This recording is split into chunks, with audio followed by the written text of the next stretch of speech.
Hello, fellow Pipers. Typing Piper here. Take 2 of post 9/11 rant. So I ruffled some feathers, and apparently some other people liked the video that I made. And I felt like I should basically make a rant about my view on 9/11. Because obviously the previous video was meant to be somewhat of a joke, even though most of the material in it was based on actual facts. That's part of the joke. So, on the 9/11, I was 22 years old, living by myself, was in college contemplating whether or not to continue with college or not, or pay the rent. And got a phone call from my mom saying that the World Trade Center was under attack, which I had heard before because I remembered the bombing in the underground car lot in the basement of the Trade Center as a kid. I remember that happening. So, anyways, that day can be described as very surreal. I think most people were having a difficult time processing the fact that it was happening. It was something that nobody of my generation had ever seen before. We had seen other things, but it was always overseas. The USS Cole, the embassy bombings, Desert Storm we watched on television growing up. That was the first live televised war, probably the start of the reality TV movement, if you will. And even afterwards, waking up the next day and the day after that, like that was really the first thing that was at least on my mind was, holy shit, that happened. And then you go about your day, and nobody really processed what had happened. People were looking for outlets. They were looking to reduce their stress, to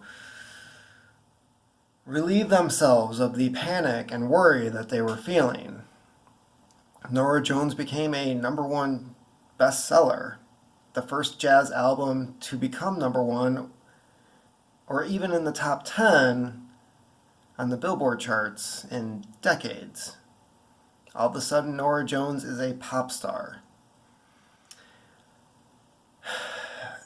You also had a rash of marriages happening after 9/11, a huge marriage boom, which I was also a part of. And for most people, it was the idea of live now because you might die tomorrow.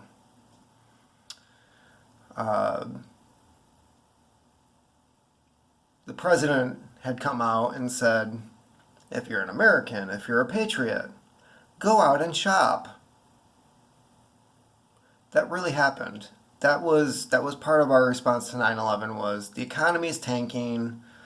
Al-Qaeda is destroying America and all that is good about it, which apparently is just Wall Street and stock markets and making sure that profits are up. So go out and spend your money, whether you have it or not. Also leading to the 2009 economic collapse. That's great, because Alan Greenspan at the time was telling people, take out a second mortgage on your house. Dip into the equity. That's your money. Why not? You can afford 2 mortgages. Have some fun.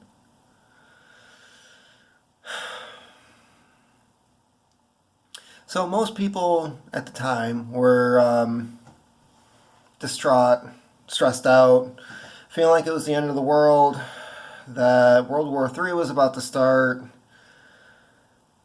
I told myself, I don't even know if I want to go into this industry. Fuck it, I'm going to pay the rent, and I was pretty much done with college. Got married a year and a half later, and most of the marriages I know from around that time no longer exist. So you basically had people in a state of panic, and that wasn't good because nobody really spoke up when the Patriot Act was signed. Nobody spoke up when it came out that we were looking at invading Iraq.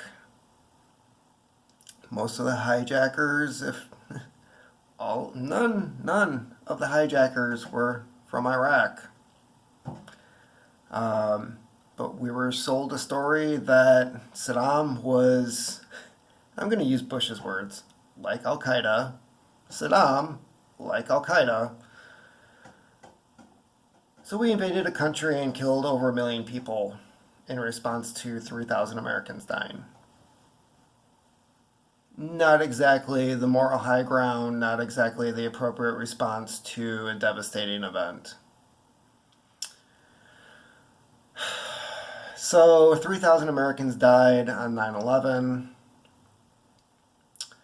and the first responders. Everybody wants to talk about the first responders, how great they were, the firefighters, the EMTs, everybody that flocked in and were helping the people who were injured and distressed, the hospitals that were overloaded with people breathing in the dust from the towers collapsing.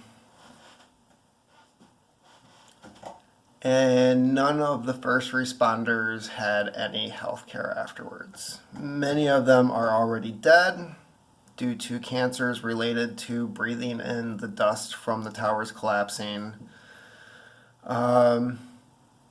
Even when they were fighting more than a decade after 9/11 for some type of help with their medical conditions, the government said no.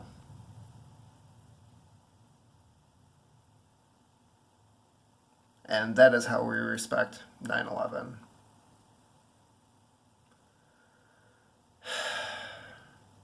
So, all the events following 9/11 is what I really reflect on after that event. Because beforehand, there really wasn't a defining moment. I mean, we had Desert Storm, in and out, job was done. Biggest news during the 90s, Bill Clinton got a blowjob. OJ was found not guilty. That was a decade of like non-events. Political correctness was starting to become a thing. Certain words could not be said anymore, which was a new phenomenon in the United States. And then 9/11 happened, and it was like a domino effect on our culture, on our economy, on our government. And all the mistakes that could possibly have been made after that event happened. And nobody wants to look back and say we should have handled that differently. Instead, we were told it's unpatriotic to question. You support your country no matter what. And these are things I do not believe in at all. No. They work for us. They are employees of the people. We appoint them. They are beholden to us. So when they make mistakes, we need to call them out on that shit. And even today, nobody's willing to do that because it's deemed unpatriotic. So 3,000 Americans die, and one of our responses is to go into a country and kill 1 million of their citizens when they had nothing to do with it, and completely destroy the Middle East as we knew it. So we invade a country, we kill their citizens, we take the people who know how to run things out of power, they go into Syria and create a terrorist organization that makes Al Qaeda look like a bunch of Boy Scouts. ISIS. we're responsible for that. And is that an appropriate response to 9/11? Probably not. So again, mistake after mistake after mistake, and people will say, well, you're looking at it in retrospect. And I'm thinking, we're still making these mistakes. Like, all we're doing is compounding mistakes. We don't take care of the first responders. I mean, we had Jon Stewart that had to actually go to Congress and talk to some people to finally get a fucking bill passed, when most of the first responders who were there on 9/11 are already dead.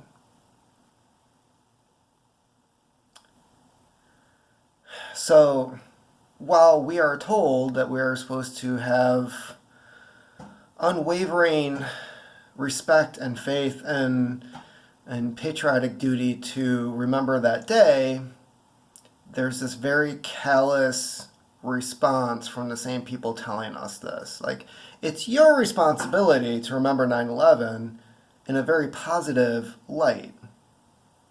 Whereas I'm supposed to just forget about it and say fuck you to all the people who actually did something on that day while our politicians were doing God knows what. And if you want to know how much your government cares about you, there's several examples that you can look at. Currently, Puerto Rico. That was handled very well. Excellent. Phenomenal. Great. A+. More people died in Puerto Rico than on 9/11. Nobody's talking about it. Because there isn't some boogeyman with a beard living in a cave who we can point the finger at and say, you killed a bunch of U.S. citizens. Instead, we have some orange orangutan with a shithole for a mouth who is so incompetent that instead of getting the power turned on to the island so they can pump their own water, we keep sending them bottled water, which isn't enough to feed the population.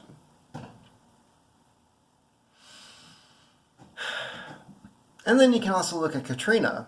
You know, we have 2 wars that are going on. New Orleans is devastated by a Category 5 hurricane. It takes over a week for somebody to get off of their ass and send the National Guard in with supplies to help take care of the people. And then they don't take care of the people.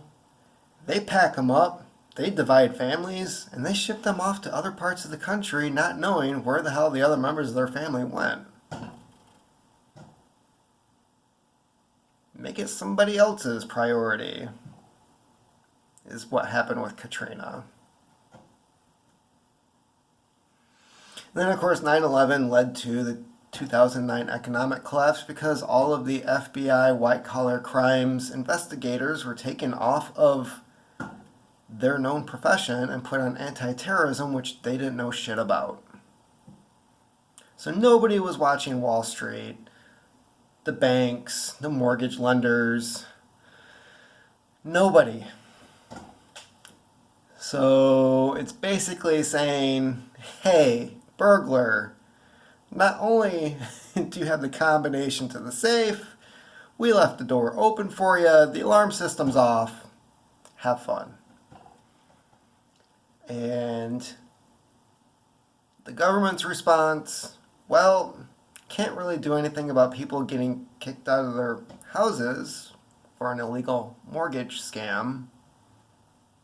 But we can give a bunch of money to the banks who basically stole everybody's livelihoods and destroyed the economy as we know it.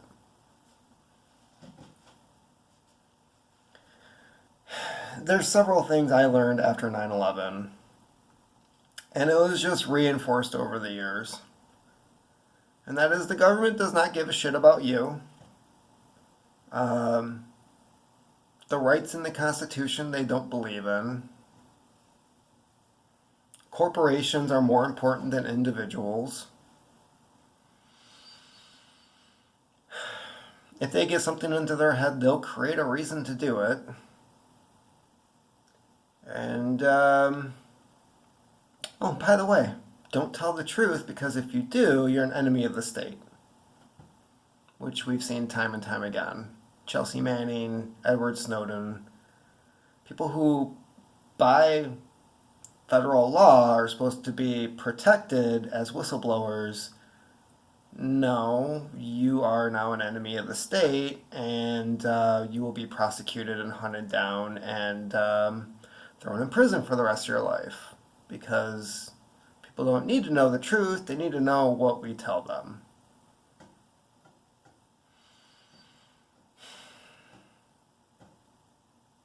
So, it has been 17 years since 9/11. We never really dealt with it. We handled it piss poor afterwards. We put up a memorial, which 10, 20 years from now, people will walk by and just not remember why it's there.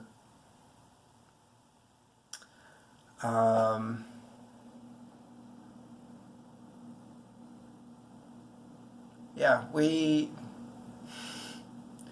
failed as a nation after that, and we continue to fail as a nation because we have people in power who don't read the Constitution, don't follow it, who will come up with some argument as to why you don't deserve your right to privacy, why you don't deserve your right to free speech.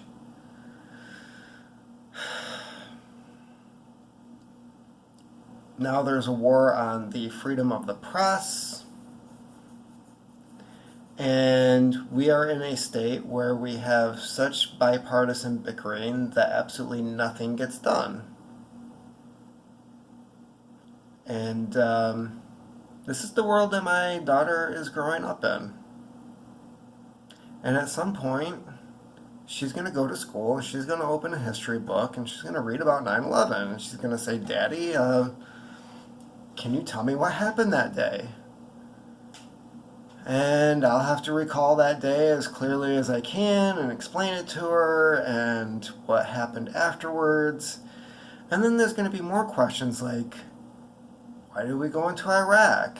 And I'm going to have to reply with, somebody had some daddy issues? I don't know. Have no idea. Why are we still in Afghanistan? Because let's face it, at this point, when she's in school reading about this, we'll probably still be in Afghanistan. We have soldiers over there now who don't remember 9/11. It's 17 years later. You have some kid that just got out of boot camp, is on active duty. Guess where you're going? Gets over there. Why are we here? Oh, you know that thing that happened when you were a toddler? A 1-year-old? Yeah, that's why. It's now a multi-generational war. And doesn't appear to be any end in sight. But hey, it's good for the economy. We have all these military contractors, the military-industrial complex. They have to sell their bombs to somebody. Jets, tanks, firearms, whatever. Got to keep that ball rolling because heaven forbid somebody ends up unemployed. And there's the mining rights for lithium and gold. There's the natural gas pipelines that certain companies are getting contracts for. After they make deals with the government, we put in place over there. The one that is horribly corrupt. But you can't pick your friends, can you? So. And this is all due to 9/11. And I don't believe that Osama bin Laden is... He wasn't even on our radar after that event. They pointed the finger. They said, this is the person who did it. This is the organization. We're going to get them. And we never actively pursued him. We even knew where he was less than a week after 9/11, and nobody cared to go get him. If you want to know more about that, is it Ghost Wars? It's a great book following the CIA hunting for Osama bin Laden. Yeah, they knew where he was, and the Pentagon was like, we don't really care. So, yeah, got to keep the boogeyman out there if you want the war to keep going. That's why G.I. Joe never destroyed Cobra. That's why Skeletor was never killed by He-Man. You have to keep it going. That's where the money's at. There's no end to the story. That's why novelists are now serializing their novels instead of just writing one really good novel. It's because volume 10 is going to sell more than the previous ones. So that is where we went after 9/11. We failed as a nation in almost every category. We had a very fascist mentality during that time. You weren't allowed to question or speak against the administration because it was unpatriotic. No matter what happened, you're always supposed to support the cause.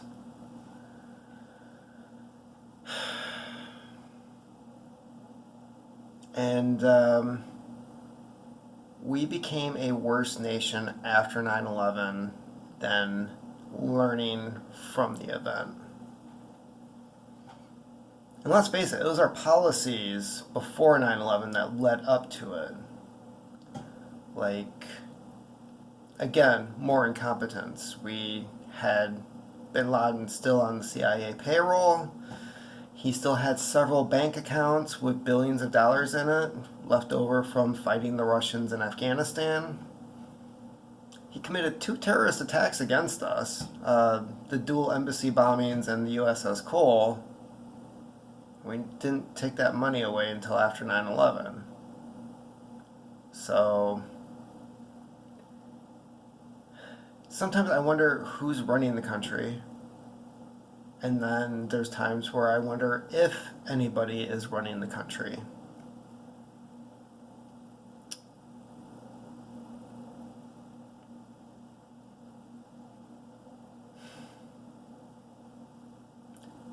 So this is why when 9/11 comes around, yeah, I reflect on it. I look back and think about what happened on that day. Many years in the past, I completely shut out the fact that it is September 11th, which pisses my mom off because it's also her birthday. But, yeah, when I do think about it, when I'm forced to think about it, it pisses me off because there was zero respect given to the dead afterwards in our actions and our policies afterwards. Because the nation those people died in was completely destroyed afterwards in their name. Our civil rights were taken away, are still gone, depending on how you define certain things. Our foreign policy turned to dog shit afterwards. We focused on ourselves in a way that it was very polarizing. The left-right paradigm that you have now is post 9/11, because if you weren't with the troops, then you were against the troops. If you're not with America, you were against America. There was no neutral ground given, and you were not allowed to question the other side. And I think that is where a lot of the animosity during the Obama administration came from. And you look at that situation, and he was doing the same things that Bush was. So I don't know why anybody was hating on the guy, especially if you're on the right. He's taking our rights away. Well, your guy took the majority of rights away. He's just finishing the job, so shouldn't you be pissed at the first dude? And we can go back and forth on this all day long, but the point is, everybody was on the same fucking page with basically ripping apart America. Everyone. The Bush administration, the Obama administration, and now we have, not the shithole country, the shithole president, the shithole, who is just, I can't tell what the hell that guy's doing. Honestly, I have no idea. So in retrospect, apparently our current president doesn't give a shit about 9/11 because it was the shortest and most accurate tweet he ever made. He was just like, hey, that was 17 years ago. That was literally like his tweet was, oh, 9/11 was 17 years ago. And that's how he remembers it. So even our current president does not give a fuck about it. And that's basically our government policy. If you can use it in an argument to blow some shit up, we remember 9/11. Otherwise, oh, you have cancer and you were a first responder, fuck you. Oh, you were a victim of, well, fuck you too. Oh, by the way, we're blowing some shit up in your name. So that's my rant. This is where I come from on the whole 9/11 thing. Yeah, it can be a day of reflection, but I really don't want to reflect on what the fuck happened afterwards. Because we're still living with the consequences. And now there's another generation coming up which has to live with it, and they don't even remember it. That's the way the cookie crumbles.